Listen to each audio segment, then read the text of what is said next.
down year last season, but Steve Peichel has brought Rutgers hoops back to life.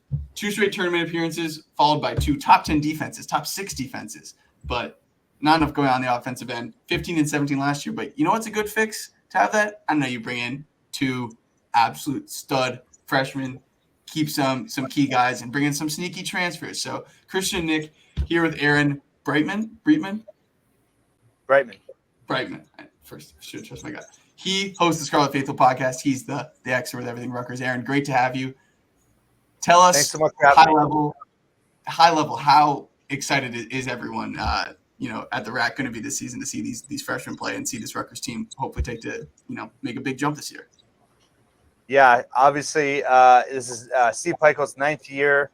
He's made tremendous progress, which kind of plateaued and went a little bit backwards last season and the year before. Injuries have been a factor, some recruiting misses here and there. But obviously, to land 2 of the top 3 recruits in the 2024 class is a landmark moment for the program and for the fan base. Ace Bailey, Dylan Harper, just sky's the limit. Obviously, freshmen, it's harder to win nowadays in college basketball with freshmen as your primary stars. But I think they did a really good job building around them in terms of the construction of the roster this offseason. And obviously, it's all got to kind of work and fit together. People have to embrace roles. But everything so far gives you the hope and the belief that this team really is bought in and they understand the dynamics. And everyone's just super excited for this season to get going. Most people probably haven't seen the 2 5-star freshmen, Ace Bailey and Dylan Harper, play yet. But they are projected one and dones. They're the top 2 recruits ever in Rutgers history. What can we expect for them to be like this season? Yeah, Ace is just a generational talent. Athleticism, can do anything on the floor. I mean, he's gonna do a couple things in every game that everyone's gonna probably scratch their heads that no one else can do. I think the biggest thing for him is just learning how to play at this level from a discipline standpoint, meaning like shot selection. His confidence is sky high. He can make any shot on the floor. I think it's just acclimating within the flow of the offense, which is really going to be key with Dylan Harper, who I think is going to help him tremendously. They're obviously good friends. They wanted to come to Rutgers together, but I also think they fit really well together on the court. Dylan's going to be the floor general, that point guard. They're both going to be matchup nightmares, just in terms of a 6'6" point guard and a 6'10" wing. It's going to be fascinating to see how the Big Ten approaches them in terms of defending them, but they work really well together. They can both create, from anywhere on the court. I think this team's going to run a lot in transition.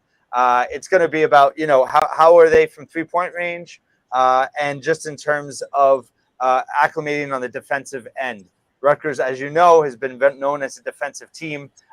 Never had this type of offensive talent. But at the same time, Steve Peichel's not going to just drop his defensive principles and kind of the mantra of the program being a tough, hard-nosed, defensive-minded team. I think they're bought into that. But I think that it's a different dynamic now with, they don't have a true rim defender like they've had with Cliff Amore, Miles Johnson before him. So I think you're going to see some differences. But overall, I think both of them, their sky's the ceiling. I think Dylan is more college-ready. Ace has the higher pro ceiling, but to see both of them on the floor together for the majority of, they're going to play big minutes. Obviously, it's super exciting. Yeah, really interesting. I wish Cliff was still there. I think Cliff with those guys would have been a lot of fun. And I think you make a really important point about like defensively, like that's probably the adjustment to playing. Obviously, they have the physical tools to be able to defend at this level. It's like just the coaching and just the knowledge. And I'm optimistic that the way Peichel coaches that he'll get them ready. So here's my question. So they play AAU together. Is that correct? Is that why they're friends? No, they teamed up for like a weekend, but they just kind of got to know each other on the circuit, being invited to like A-list camps and things like that. But Brandon Knight, they actually talked about it at Media Day this week. Brandon Knight, the key assistant for Rutgers, who recruited them both, kind of got them together and kind of got this idea in their head. You could come to Rutgers together and do something special. And they both really bought into that idea. So what's interesting was, one, that's awesome. Fantastic job by him. Two, what's interesting to me is they know they're not coming to Rutgers to play. They're not going to, Alabama or like a very offensive mind. This is a defensive minded program. And they know that. They're not being surprised by that. Do you think that was a big draw to them? Do you think they're going to take pride in, like, we're going to be like the best defense in the country, and we have, we believe in ourselves offensively, that this isn't going to be a nightmare offensively like it's been at times in the past few years? Do you think they're really excited to be like defensive minded guys in college, and they're ideally 1 year in college?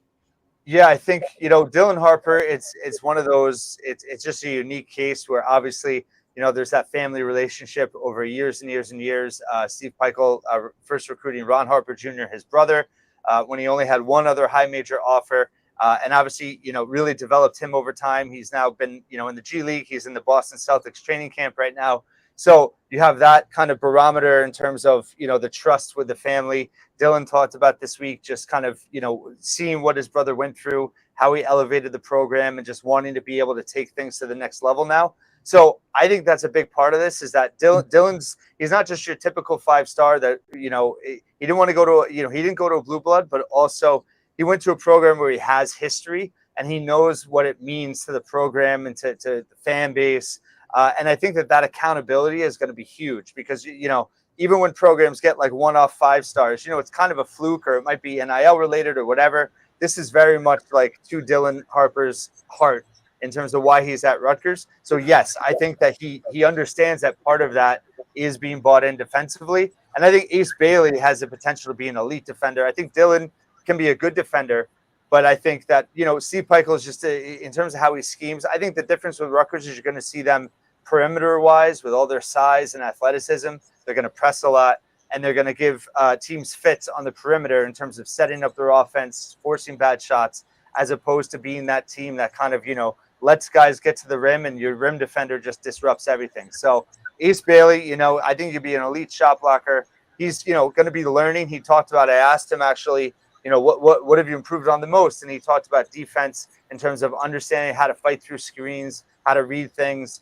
But I think once that comes together, I mean, his physical tools, he could be one of the best defensive players in the league, no doubt. So, yes, I do think they're bought in. I think they understand that that's the Rutgers way, but they're also going to get a lot of freedom on the offensive end, which has kind of always been Peichel's philosophy in terms of getting that buy-in from his team on the defensive end, because he lets them play and really, have freedom on the offensive end.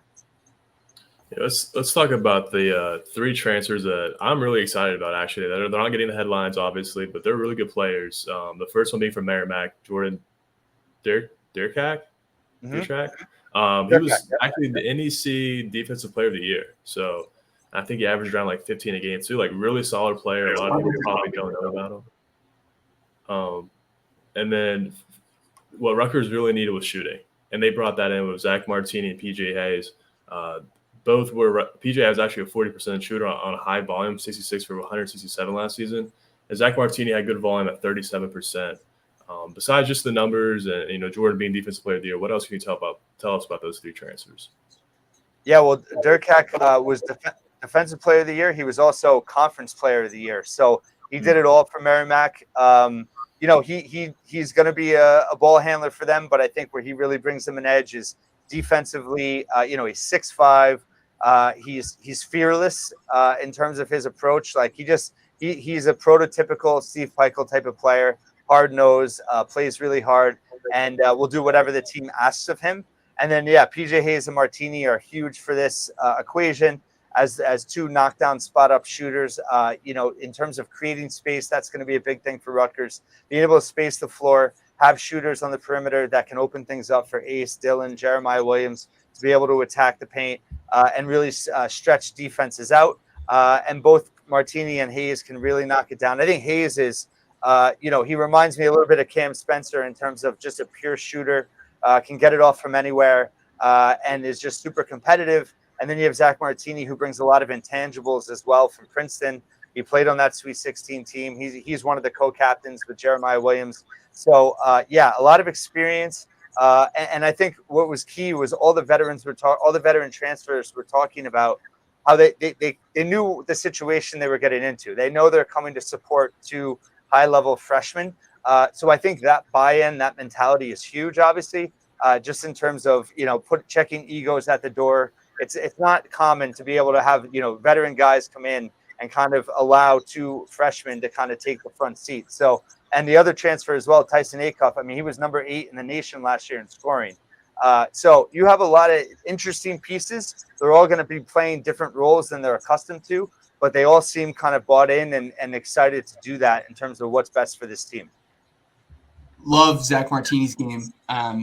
He is a winner. He's a winner. Yeah. He's skilled. He's not huge in the post at 6'8", but he's strong. He knows how to use his body. He competes on the glass. I'm a big fan of him. I think he's going to be a great asset off the bench.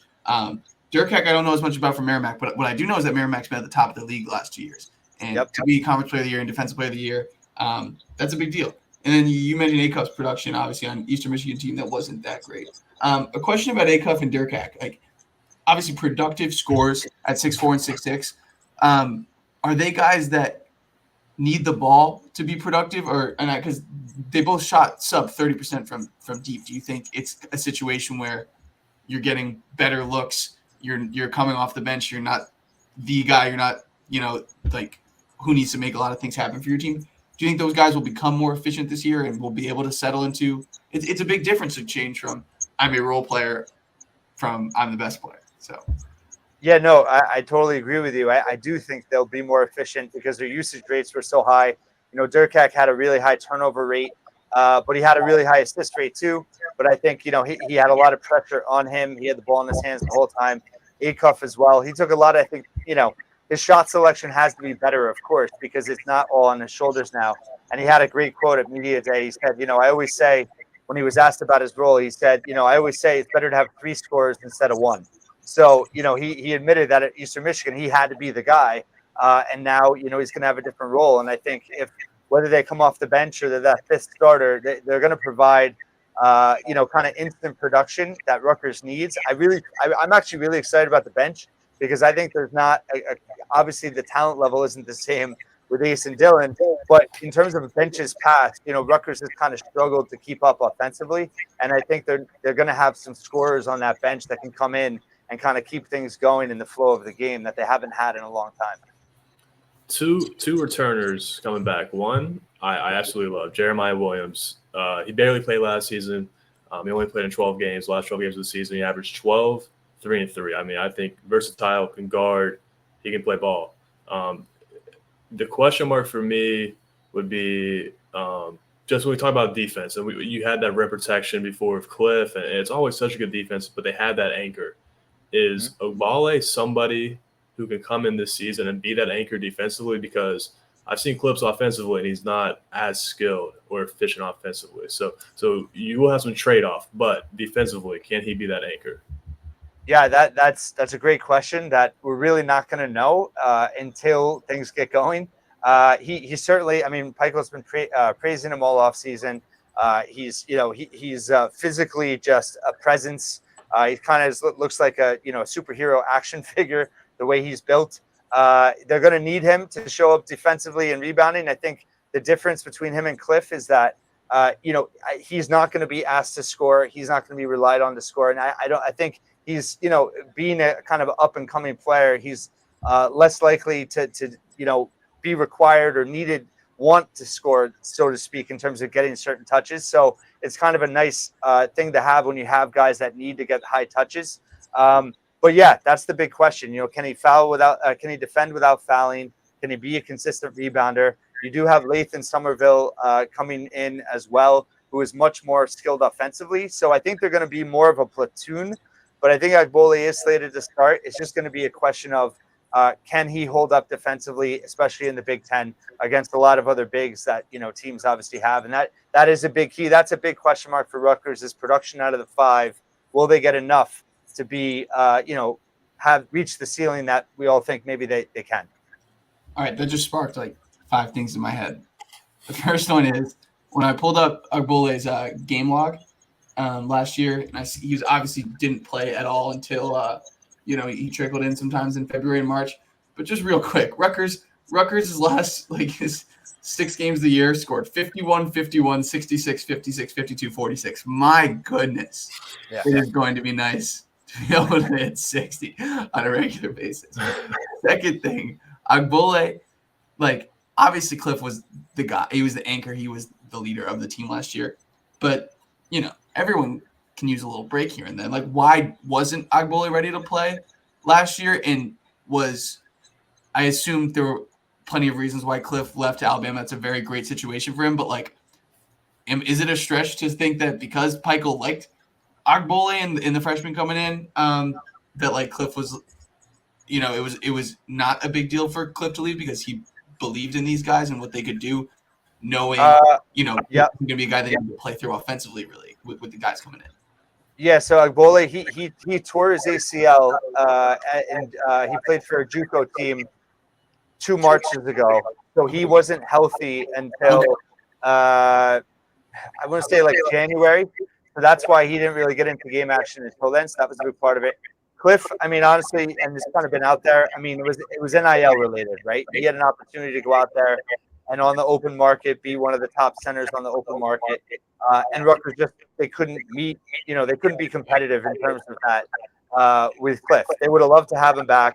He was absolutely welcome back. But, good for him to go out there and do what's best for him. And, he graduated. It's a far different situation than the year before when Cam Spencer and Paul Mulcahy kind of left unexpectedly. When they were in the plans, they knew very much up front Cliff was leaving, and they gave him his blessing. And it was a very good relationship there. Cool. And quick question. This is a pretty broad question, so you can answer however you want. In Pikel's 8 years there, they've ranked on average 297th in the country from 3. Do you think that you can just blame it on the players? Like, hey, we just haven't had good shooters. Or do you think it's more offensive scheme? Yeah, good question. I think it's honestly more talent. Pikel built this program on defense and rebounding because he wasn't able to recruit top talent in the beginning. And he built an identity that way. And, when they've been their best, they had guys like Jacob Young, Ron Harper Jr., Geo Baker. Those guys were pretty good players, and their percentages were a lot higher than never a great shooting team under Pikel. That's true. But I think the way they're built now, and the way they want to space the floor, the way they want to run, it is a bit of a change in philosophy, and I think it's accommodating the talent, the improved talent he has. So I do think they're going to be a lot better from that area, but there's still question marks from 3 for sure. Can they just be, average or above average as a team a little bit? I don't expect them to be a top 30 3-point team, but if they can be, average, in the mid-30s, that's going to be a huge improvement from years past, and I think enough for this team to be able to score 70-plus a game. I mean, over the last couple seasons, especially at the rack, right, when Rutgers is defending the way they defend, when guys like Mag and Hyatt were hitting threes, I'm like, yeah, this is the best team in the country. It's like, man, if they're hitting threes, because when they, teams, some of these Rutgers teams that haven't shot as well, they've, worked their operation closer to the basket, and I'm always a fan of, taking shots close to the basket or 3, which is not some breakthrough thing, but it's I was cool with a lot of their shot selections, and I like the way Mulcahy played. I know that's those days are behind us now, but something I'm thinking about when I look at this lineup, we talk about all these older transfers coming in from the mid-major level, and JaMychal Davis and Jeremiah Williams staying. What is the process of kind of working out their fit? Because I guess here's how I'm thinking. Jeremiah Williams was great at kind of controlling pace last year. He really made an imp. Obviously, the scoring numbers didn't make a huge difference, but just to my eyes, I think he made a big difference of what they were able to do offensively. What's the dynamic going to be of people know this is Dylan Harper and Ace Bailey's show to an extent, but Jeremiah Williams is a 5th-year player who is super experienced at the collegiate level, who can create off the bounce and make things happen. So do you think him and Harper will complement each other, or do you think it could be clunky in a sense that, you got Harper and Williams are your 2 primary ball handlers, and potentially, you're also starting a 6'2" guy who's your 3rd option as a ball handler. So am I correct in thinking that the starting lineup is the 2 freshmen, JaMychal Davis, Jeremiah Williams, and one of the bigs, or and do you think there are concerns about just the fit of those guys? Yeah, it's a good question. In terms of Jeremiah Williams, I do think he's a good compliment. I think you would like him to be a little bit more proficient from three as the complement to Harper. But I think what it does is if you can space that floor, it takes a little pressure off Harper in terms of being the primary ball handler, which I think he will be. But you could change things up. He could play off the ball a little bit. Jay Will can play with the ball. He can attack the basket really well. He's a really good distributor also. So I think they'll work well together. I do think personally, I don't think Jim Michael Davis is going to start. I know some national reporters have put it out that he will. I just think in terms of spacing the floor, I think Rutgers is better suited for JaMychal Davis to be kind of part of that team coming off the bench and having Jeremiah Williams, Dylan Harper, and then maybe even like Martini starting with Bailey and Agbole just to be able to stretch the floor a little bit. Or who knows, maybe Acuff. It's going to be interesting. I think Pikel's ability, the positional the lineup versatility is going to be fascinating to watch, because in the past, a lot of his lineups when they've been good, he just kind of, it's the five guys are going to be there and that's it. There's going to be a lot more decisions this year he's going to have to make, and I think it's situational, it's opponent based. But I think Jay Will and Harper and Jeremiah Williams, he's embraced the leadership role. He's the other captain. He could have gone elsewhere. He's embraced everything, and I think he's excited to kind of be that number 3 option behind them. And I think that's going to, what you saw at the end of last year is he was the only option. So a lot of pressure on him defensively in terms of, teams keen on him. He's going to have a real opportunity, I think, to be, a big factor, just because teams are going to have to focus so much on Bailey and Harper that things are going to open up for him. So I think he's a good fit. And then JaMychal Davis is the spark plug. He's he's a childhood friend of Ace Bailey. But he has, he brings a lot to the table. He's improved a lot in the offseason. He's gotten stronger. I saw him hit a 3 in the scrimmage the other day. Like, his game has definitely grown. So I think it's going to be a useful rotational piece. But it's going to be interesting because they have so many, I think, intriguing, useful guards. How is that all going to work out remains to kind of be seen. Well, what we do know is the talent's there. And when you look back at last year, 357th in effective field goal percentage, 344th in free throw percentage, just so brutal. If the defense is there, which I think is safe to say, it's going to be there, and the defensive upside is crazy. I think going to the rack and having to play a team that's up in your grill full court, in that environment. And what I love Rutgers, similar to Marquette, is they will slow you down and you'll have long possessions defensively, but then they can run on you. Rutgers will like to run when they can, in transition, because they know sometimes the half court is a struggle. So if we can get out in transition, that'll make a huge difference. So, I think Rutgers can be really good in the Big Ten because of how good they can be on the home court. There may be some growing pains and things to figure out, but I think there's enough talent to figure it out. One other thing I thought of, Ace Bailey at the 5. Is that something that you think we might see? Do you think there's a chance Michael tries to play more of a spread, because he's got enough guards and handlers that maybe it can be a look that he's never had the personnel to even try before? Yeah, it's going to be interesting. I think it depends. I do think one idea that they're going to use is, I think you'll see Zach Martini at the 5 a little bit of small ball there. Mm-hmm. He's played the 5. I mean, people forget, they say, oh, well, he comes from the Ivy, but he actually gave Cliff Amore fits last year in that Princeton game where they beat Rutgers. It was the first game of the season, and Martini really took it to Cliff. So I talked to him about it. He's embracing that opportunity. He wants the challenge. So I think you'll see Martini a little bit at the 5 too. Ace, depending, I think it's going to be how he holds up defensively. But like Michigan, right? They play Michigan twice. They have 2 7-footers. So, like, I really think matchup base is going to dictate a lot of it. But I think they're hoping that Agbole can solidify himself, as a key guy on the defensive end, rebounding end. And Lathan Somerville, I also think, from an offensive perspective, he can space the floor. He's really intriguing. So I think they'll probably try to keep Ace at the 4. But you know what? I wouldn't dismiss anything at this point, because there's so many different options and varieties of lineups you can put out there. It's going to be really experimental, I think, that first 2 weeks of the season in terms of seeing kind of how things are shaping up.